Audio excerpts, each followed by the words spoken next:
যুবকবৃন্দ, শ্রাবণী দুর্গোৎসব committee. এবার তাদের theme মানস কন্যা। আমরা ক্রমশ মণ্ডপের ভেতরের দিকে প্রবেশ করছি। বাঁশের ইনস্টলেশন দিয়ে মণ্ডপ তৈরি করা হয়েছে। আমরা ক্রমশ মণ্ডপের ভেতরের দিকে প্রবেশ করলাম। দেখতে পাচ্ছেন অন্যসাধারণ তাদের থিম ভাবনা। এভাবেই কিন্তু তাদের থিমটা রচনা করা হয়েছে। দেখতে পাচ্ছেন একটা আলো সৌন্দর্য তৈরি করা হয়েছে। এখানে লেখা রয়েছে প্রচুর, এবং একটা আলপনার সৌন্দর্য কিন্তু তৈরি করা হয়েছে মণ্ডপ জুড়ে। দেখতে পাচ্ছেন সাপ বা বিভিন্ন প্রাণী, সেগুলি কিন্তু তৈরি করা হয়েছে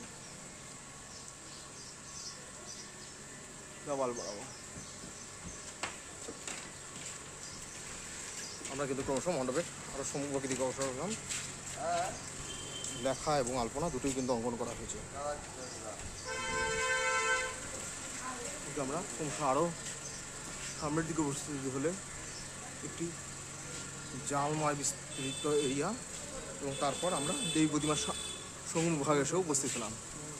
এই যে দেখুন, বহু প্রতিমা একসঙ্গে রয়েছে কিন্তু মণ্ডপের মধ্যে বিভিন্ন দিকে। এই যে দেখুন, এইদিকে কিছু প্রতিমা, উপরের প্রতিমাগুলো আছে, কিছু কিছু সাইড বরাবর কিছু প্রতিমা এরকম আছে। তার পাশাপাশি এখানে একটি প্রতিমা, এরকম একটি সৌন্দর্য লক্ষ্য করতে পারলাম আমরা।